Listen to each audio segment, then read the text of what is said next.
स्वागत है आपका अपना प्यारा सा यूट्यूब चैनल तनवीर सर पर। आप सभी को मेरा प्यार भरा नमस्कार। उम्मीद करता हूँ दोस्तों आप लोग बहुत अच्छे होंगे और आपकी तैयारी भी बहुत मज़ा में चल रहा होगा।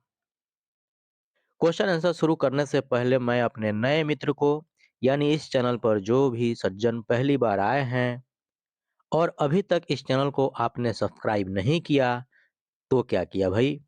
जल्दी से इस चैनल को सब्सक्राइब कीजिए और बेल आइकन पे प्रेस कर लीजिए ताकि कोई भी वीडियो आपसे मिस ना हो पाए। और सब्सक्राइब करने के बाद अपने दोस्तों को भी शेयर ज़रूर कीजिएगा क्योंकि हमारे कोई भी शिक्षक साथी छूटने ना पाएँ। शिक्षक एकता आपको पता है ये है एकता में जो है कितना बल होता है और शिक्षक के लिए है ये, हमारे सभी शिक्षक साथी के लिए है बिहार के लिए, तो शिक्षक एकता ज़िंदाबाद। इस बात पे जो है सभी कोई अपने-अपने शिक्षक साथियों को शेयर ज़रूर करिएगा। आज जो है यह सेट 3 है क्लास 8 का जो साइंस से हम 20 प्रश्न का डेली एक सेट लेके आते हैं, उसका आज तीसरा सेट है। चलिए क्वेश्चन हम शुरू करते हैं और पहला नंबर क्वेश्चन देखते हैं। पहला नंबर क्वेश्चन क्या कहता है कि वनोन्मूलन का कारण है। वनोन्मूलन का कारण है। भाई वनोन्मूलन का कारण, तो वनोन्मूलन के बारे में हमने इससे पहले वाला सेट में चर्चा किया था। अब यहाँ वनोन्मूलन का मतलब क्या हुआ कि आखिर वनोन्मूलन क्या है जिसके वजह से वनोन्मूलन हो रहा है। वनोन्मूलन का मतलब ये कहिए कि पेड़ों की अंधाधुंध कटाई, जंगलों की कटाई। आखिर इसका कारण क्या है कि इतना वनों का जो है कटाई हो रहा है, पेड़ों की कटाई की जा रही है? ऑप्शन ए है भवन निर्माण, तो भाई भवन निर्माण के लिए भी वनों की कटाई की जा रही है, पेड़-पौधों की कटाई की जा रही है। ऑप्शन बी है सड़क निर्माण, तो सड़क निर्माण के लिए भी, सड़क बनाने के लिए भी पेड़ों की अंधाधुंध कटाई की जा रही है। ऑप्शन सी है कागज़ उद्योग जो है, जो कागज़ क कॉपी जो भी बनता है, कागज़ नहीं, उसके लिए पेड़ की आवश्यकता होती है, उससे ही बनाया जाता है, इसलिए वनों की कटाई उसमें भी शामिल हो जा रहा है। कागज़ उद्योग में भी वनों की कटाई की जा रही है। ऑप्शन डी है उपर्युक्त सभी, इसलिए यहाँ पर सभी का है option number D.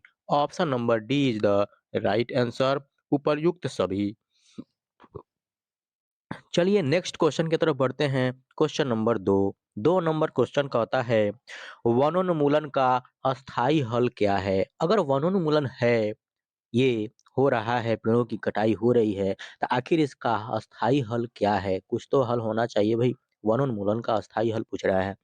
Option A है पुनः चक्रण, ऑप्शन बी है मरुस्थलीकरण, ऑप्शन सी है वन्य प्राणी अभयारण्य, ऑप्शन डी है पुनर्वन रोपण।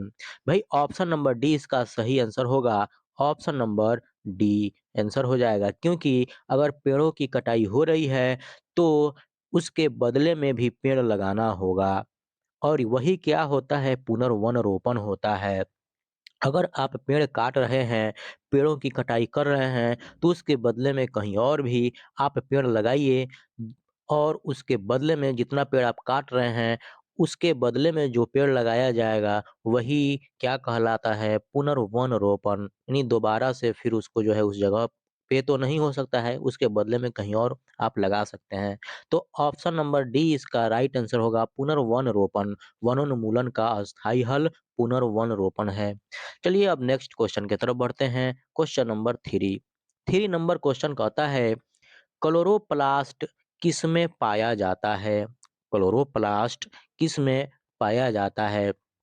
तो भाई आपको पता होना चाहिए क्लोरोप्लास्ट के वजह से ही यानी क्लोरोफिल जो होता है उसके वजह से पेड़-पौधे जो हैं हरे होते हैं और वह किसमें पाया जाता है? तो पत्तियों में पाया जाता है। अब हरी पत्ती में, सूखा पत्ती में नहीं। चलिए ऑप्शन नंबर ए है जड़ में, ऑप्शन बी है हरी पत्ती में, ऑप्शन सी है भूमिगत तना में, ऑप्शन डी है वायवीय तना में। तो इसका सही आंसर होगा option number B. Option number B is the right answer. हरी पत्तियों में क्लोरोप्लास्ट पाया जाता है। हरी पत्तियों में क्लोरोप्लास्ट पाया जाता है और इसी की वजह से क्या है, पत्ती हरा होता है। जितने भी पत्ते होते हैं पेड़-पौधों के, वह हरे होते हैं, इसके वजह से ही। चलिए अब हम नेक्स्ट क्वेश्चन की तरफ बढ़ते हैं। Question number 4। 4 नंबर क्वेश्चन कहता है, निम्न में से किस कोशिकांग को, कोशिकांग का मतलब कोशिका अंग, तो निम्न में से किस कोशिकांग को आत्महत्या की थैली, आत्महत्या की थैली कहा जाता है? आत्महत्या की थैली या आत्मघाती थैली भी कहा जाता है। वही देखते हैं। ऑप्शन ए है माइटोकॉन्ड्रिया, ऑप्शन बी है लाइसोसोम, ऑप्शन सी है प्लास्टिड, ऑप्शन डी है केंद्रक। प्लास्टिड यहाँ दिया हुआ है, प्लास्टिड भी दिया जा सकता है, दोनों एक ही चीज होता है। यहाँ पे होगा आपका lysosome. Option number B, option number B is the right answer, lysosome. Lysosome को आत्महत्या की थैली कहा जाता है। अब इसको आत्महत्या की थैली या आत्मघाती थैली क्यों कहा जाता है भाई? तो ध्यान देंगे, लाइसोसोम जो है यह एंजाइम होता है बहुत ही अच्छा, लेकिन थैली के फटने से क्या होता है कि यह, इसके वजह से, इस लाइसोसोम के वजह से अंदर के जितने भी कोशिका होते हैं, सारे के सारे कोशिका मर जाते हैं, सभी कोशिकाओं की मृत्यु हो जाती है। इसलिए लाइसोसोम को आत्महत्या की थैली कहा जाता है। चलिए अब हम नेक्स्ट क्वेश्चन की तरफ बढ़ते हैं। Question number 5।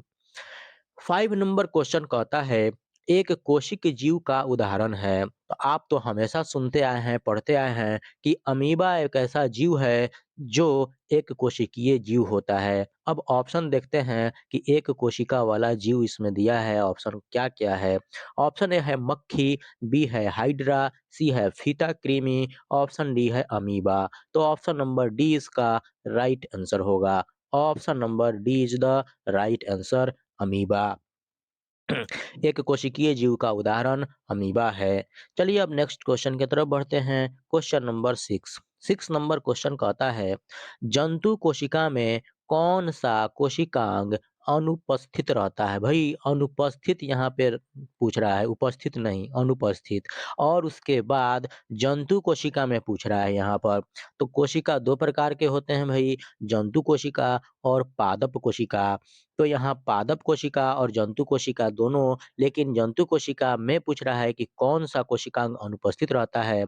Option A mitochondria, option B है प्लास्टिड, ऑप्शन सी है लाइसोसोम, ऑप्शन डी है केंद्रक। तो ऑप्शन नंबर बी इसका है plastid. Option number B is the right answer, plastid. जंतु कोशिका में कौन सा कोशिकांग अनुपस्थित रहता है? तो प्लास्टिड जो है जंतु कोशिका में नहीं पाया जाता है, यह पादप कोशिका में पाया जाता है। लेकिन जंतु कोशिका में माइटोकॉन्ड्रिया होता है, लाइसोसोम होता है, केंद्रक होता है, और वही लाइसोसोम जिसको आत्मघाती या आत्महत्या की थैली जो है कहा जाता है। लेकिन प्लास्टिड जंतु कोशिका में नहीं होता है, यह पादप कोशिका में होता है। चलिए अब नेक्स्ट क्वेश्चन की तरफ बढ़ते हैं। Question number 7। 7 नंबर क्वेश्चन कहता है, पौधों के हरा रंग का कारण क्या है? भाई पौधों के हरा रंग का कारण क्या होता है कि पौधों में जो है 3 प्रकार के पाए जाते हैं, वह ल्यूकोप्लास्ट है, क्रोमोप्लास्ट है, क्लोरोप्लास्ट है। यह तीनों पौधों में ही पाया जाता है, लेकिन ध्यान देंगे यहाँ ल्यूकोप्लास्ट जो है यह रंगहीन होता है, और क्रोमोप्लास्ट जो है यह रंगीन वाला होता है। मतलब लाल, पीला, हरा, हर तरह के जो है कलर वाला होता है, इत्यादि जो इसमें कह सकते हैं। और क्लोरोप्लास्ट है तो यह स्पेशल सिर्फ हरा के लिए होता है। तो पौधों के हरा रंग का कारण क्लोरोप्लास्ट होगा। Option number C is the right answer, chloroplast. पौधों के हरा रंग का कारण है क्लोरोप्लास्ट। आपको आंसर में कभी-कभी ऑप्शन में क्लोरोफिल भी मिल जाएगा, तो क्लोरोफिल भी वहाँ आंसर उसका होगा, क्लोरोफिल या क्लोरोप्लास्ट। चलिए अब नेक्स्ट क्वेश्चन की तरफ बढ़ते हैं। Question number 8। 8 नंबर क्वेश्चन कहता है, कोशिका की खोज कब हुई? मतलब कोशिका की खोज किस ईस्वी में हुई? ऑप्शन ए है 1660 ईस्वी में, ऑप्शन बी है 1662 ईस्वी में, ऑप्शन सी है 1664 ईस्वी में, और ऑप्शन डी है 1665 ईस्वी में। तो ऑप्शन नंबर डी इसका सही आंसर है, option number D is the right answer. 1665 ईस्वी में कोशिका की खोज हुई थी। चलिए अब नेक्स्ट क्वेश्चन की तरफ बढ़ते हैं। Question number 9। 9 नंबर क्वेश्चन कहता है, जंतु कोशिका में कौन सी संरचना अनुपस्थित होती है? जंतु कोशिका में, यहाँ हमने कोशिका के बारे में आपको पहले ही बताया कि दो प्रकार का कोशिका, जंतु कोशिका और पादप कोशिका। लेकिन यहाँ पूछ रहा है जंतु कोशिका में कौन सी संरचना अनुपस्थित होती है, जो उपस्थित नहीं है उसको अनुपस्थित बोलेंगे हम। तो ऑप्शन ए है कोशिका झिल्ली, ऑप्शन बी है केंद्रक, ऑप्शन सी है कोशिका भित्ति, ऑप्शन डी है जीव द्रव्य।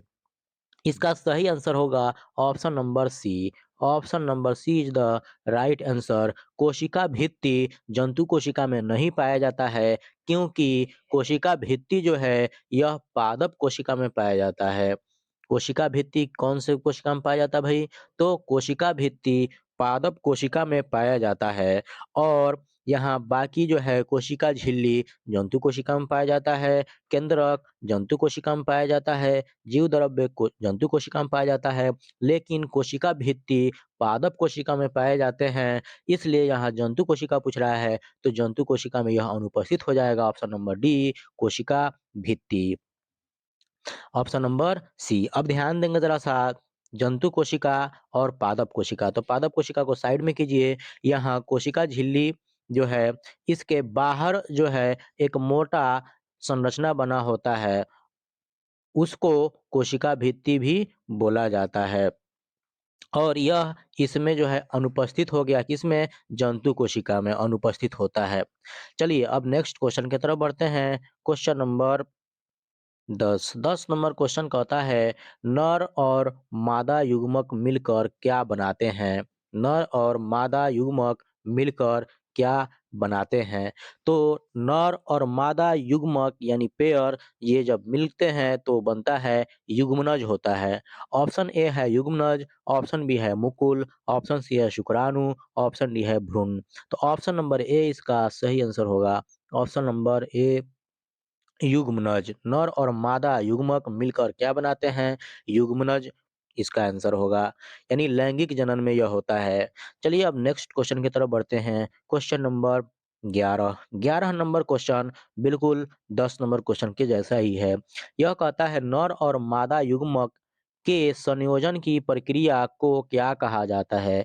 यानी नर और मादा के मिलने की प्रक्रिया को क्या कहा जाता है? तो नर और मादा युग्मक के मिलने की प्रक्रिया को निषेचन कहा जाता है। ऑप्शन ए है युग्मनज, ऑप्शन बी है निषेचन, ऑप्शन सी है परागण, ऑप्शन डी है इनमें कोई नहीं। इसका सही आंसर होगा option number B. Option number B is the right answer, निषेचन।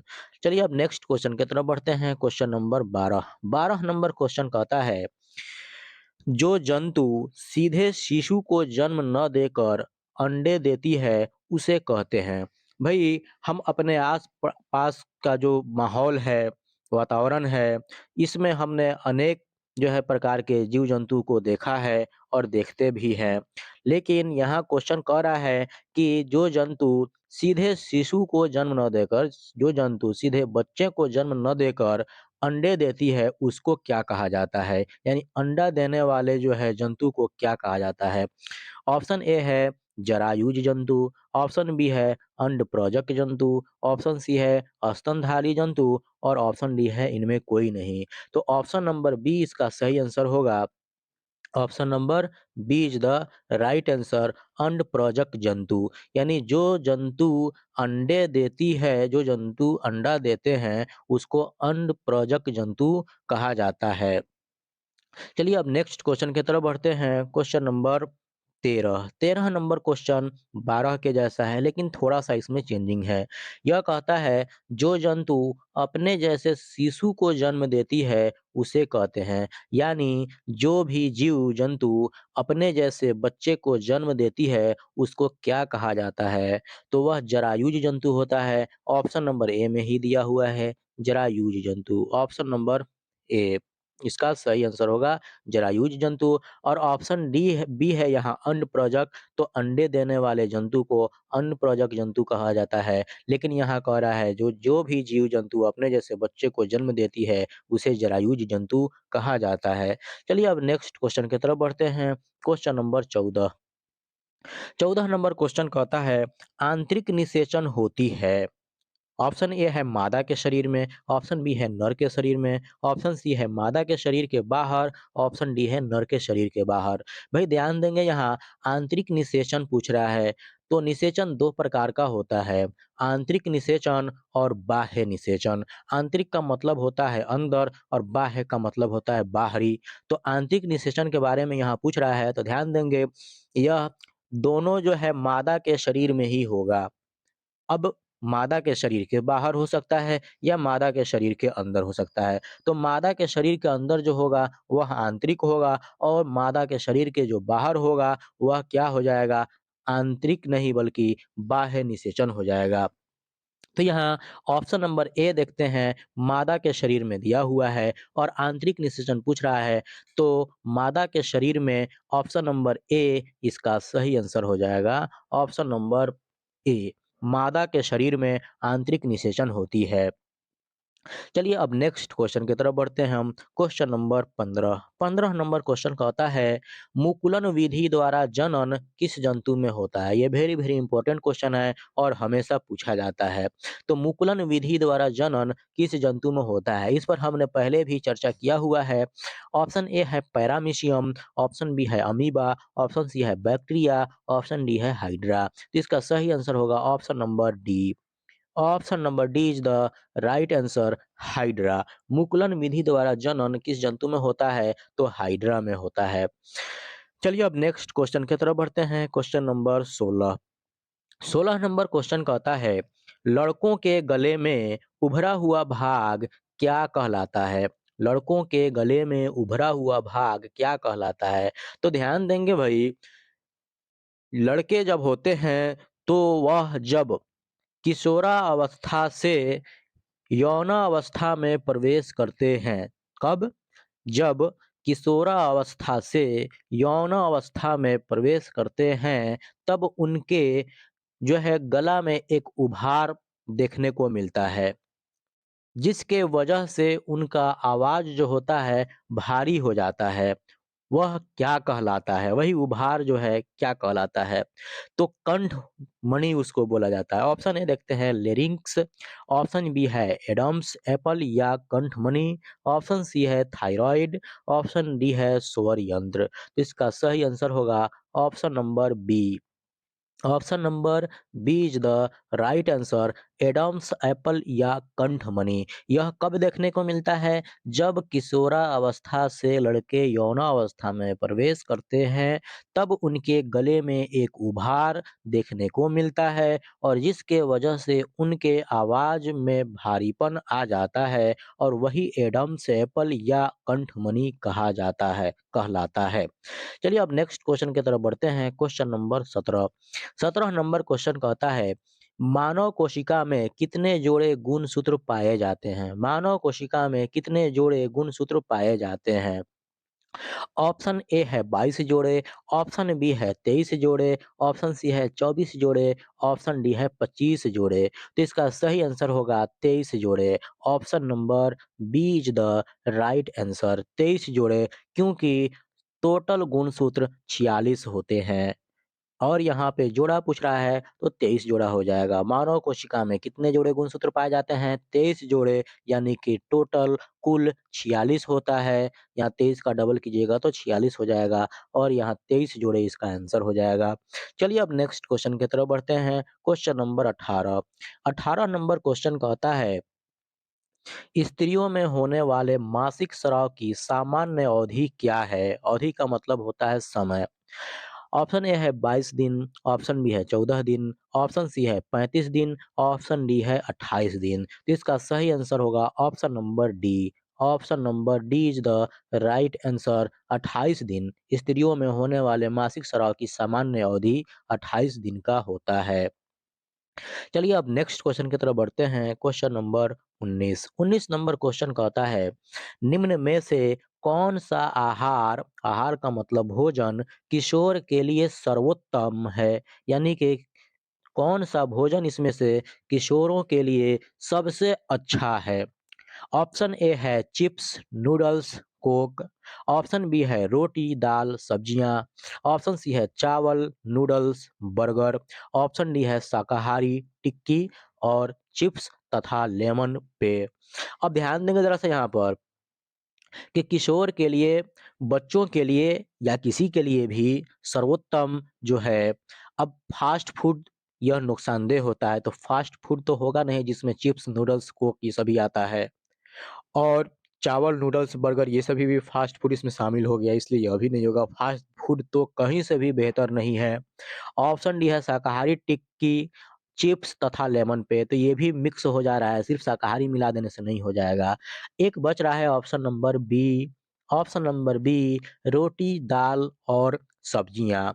तो रोटी, दाल और सब्जियाँ किशोरों के लिए सबसे उत्तम आहार है। सर्वोत्तम जिसको यहाँ पे पूछ रहा है, तो सर्वोत्तम आहार रोटी, दाल, सब्जियाँ हैं। चाहे वो किशोर हो या कोई और हो, नौजवान हो या बूढ़े हों, तो सबके लिए ये सबसे बेहतर है, सर्वोत्तम है, रोटी, दाल और सब्जियाँ।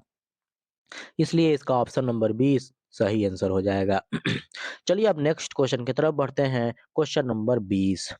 20 नंबर क्वेश्चन देखने से पहले मैं आपसे फिर एक बार नम्रतापूर्वक आग्रह करूँगा कि अभी तक आपने इस चैनल को सब्सक्राइब नहीं किया है, तो प्लीज़ एक सब्सक्राइब करके बेल आइकन पे प्रेस ज़रूर कीजिए और अपने साथियों को, और आप शिक्षक हैं तो अपने शिक्षक साथियों को ज़रूर शेयर कीजिए। कोई भी हमारे शिक्षक साथी छूटने नहीं पाए, ताकि हम लोग अच्छा से एग्ज़ाम दे सकें। मार्च, अप्रैल या मई जिसमें भी एग्ज़ाम हो, अभी से हम लोगों को तैयारी करनी है। और जो भी नए हैं, तो प्लीज़ अगर वीडियो अच्छा लगा हो तो इसको एक लाइक ज़रूर कीजिएगा। चलिए क्वेश्चन हम देखते हैं, कहता है किस भौतिक राशि का मात्रक न्यूटन होता है? किस भौतिक राशि का मात्रक न्यूटन होता है? ऑप्शन ए है दाब, तो दाब का मात्रक पास्कल होता है। ऑप्शन बी है द्रव्यमान, तो द्रव्यमान का मात्रक क्या होता है भाई? केजी होता है। और ऑप्शन सी है शक्ति, तो शक्ति का मात्रक क्या होता है भाई? वाट होता है। और ऑप्शन नंबर डी दिया है बल, तो बल का मात्रक न्यूटन होता है। तो ऑप्शन नंबर डी इसका सही आंसर होगा। Option number D is the right answer, बल, क्योंकि बल का मात्रक न्यूटन होता है। फिर मैं एक बार यहाँ रिपीट कर रहा हूँ, थोड़ा याद रखिएगा कि दाब का मात्रक पास्कल होता है, द्रव्यमान का मात्रक केजी होता है यानी किलोग्राम, शक्ति का मात्रक होता है वाट यानी कि पावर, और बल का मात्रक होता है न्यूटन। चलिए वीडियो को आखिरी तक देखने के लिए आप सभी का बहुत-बहुत धन्यवाद।